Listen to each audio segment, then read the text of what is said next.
Chapter 18. A Reunion.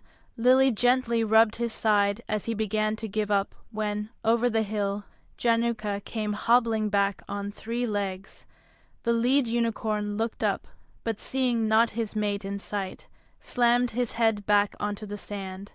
We all were running up to Januka when he signaled us to stop.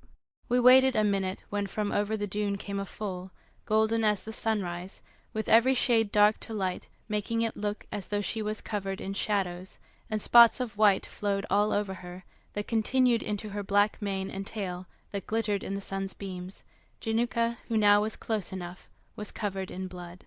He went to the lead unicorn, which now had his eyes closed, preparing to die. Januka said angrily, "I have brought you what I promised, and yet you lay here dying. You're not wounded, just your heart. Now get up." The unicorn didn't budge. Januka said with a snap on the unicorn's skin, "I said, get up, or I will make you. I shall not care for this foal and be its mother. Without a mare's milk it shall die, and I am no mare." The unicorn looked up to see the foal wobbling back and forth on the top of the dune. The lead unicorn was helped by the 2 unicorns that stayed behind. He reached the foal, nudging it with his nose, and the foal started to look for milk. His lead father stepped aside and let the mare who had stayed behind nurse the newborn foal. After the foal was full, the proud father went to Januka and said, "My mate stays with the earth." Januka nodded and said, "She wished for the foal to be the one to live. I could do no more for her, but place her out of misery. I am sorry for your loss, but you now have new hope." The unicorn, with newfound life, said, "We shall take her to my queen's land. There the evil has not spread yet. I will leave afterwards, for I am a lone one, who has not accepted the laws of the unicorn." He continues, "Perhaps one day I will return with the unicorn herd when I have found the evil that has plagued this land for so long. I wish for the princesses to give a name to the foal, for mothers must name daughters, as the sons are named by the fathers. You will always be known as the mothers of this foal, for without your help she would." He could not finish, and we understood this.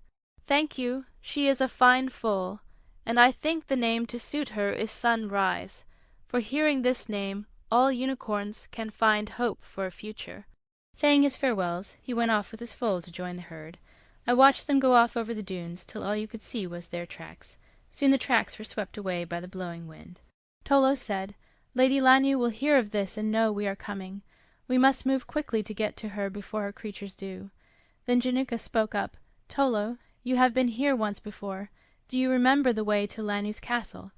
Tolo, who wasn't acting himself, finally listened when Januka repeated himself for a second time.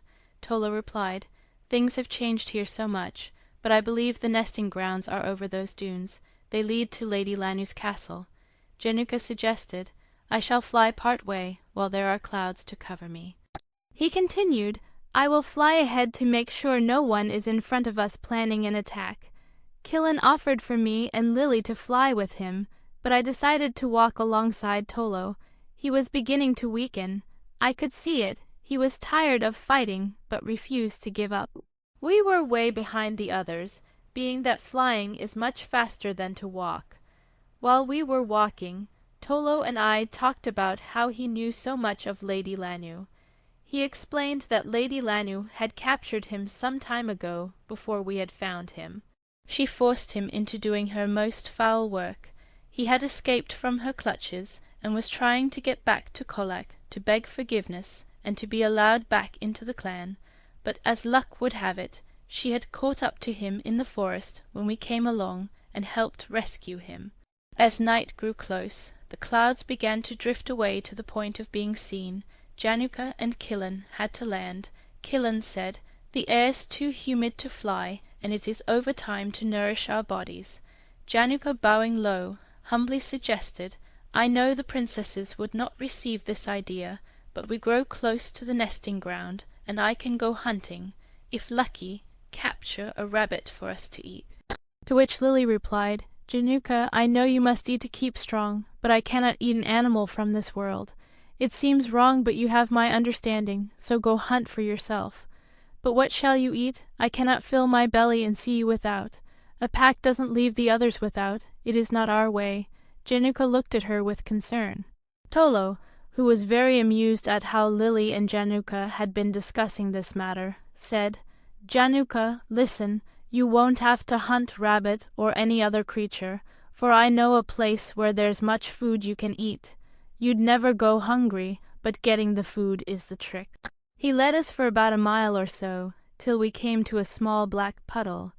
The puddle wasn't very deep or very big. It was about 5 feet wide. "This is the Black Lake. Once it was very large, but now that this land has become a desert, it has grown small. It is filled with fish, but the problem being, the water is pure acid. If one of us were to touch a drop of the water, it would burn a place through the skin it had touched. The water was so black you could not see that there were any fish in the water. With mouth drooling, Januka asked, "How can we get them? I hear them swimming." Tolo said only a dragon with its thick skin can stand the black water. Tolo instructed, "Januka, over the next dune you shall see a small palm tree. At its roots dig until you find a large bag. Bring it here and I shall get you your fish." Januka, who hated to be ordered around, turned away from the lake and said angrily, "If I wasn't so famished, I would have given you a terrible fight, but I will leave it as a warning this time." Running over the dune, he was gone. After quite some time he returned with a red leather bag in his mouth. The bag had a long, large leather string braided through it to hold it closed. Tolo said, "The bag is made from a dragon's wing." As he lowered it carefully into the black puddle, he drew way back while holding the string tightly. The water began to splash out, and we backed up far enough to make sure that none would hit us. Tolo, fighting the weight of the now full bag, begged, "Killin, help me. I cannot pull it up." Killin rushed over and began to pull on the braided rope until we saw the bag come dragging out of the puddle.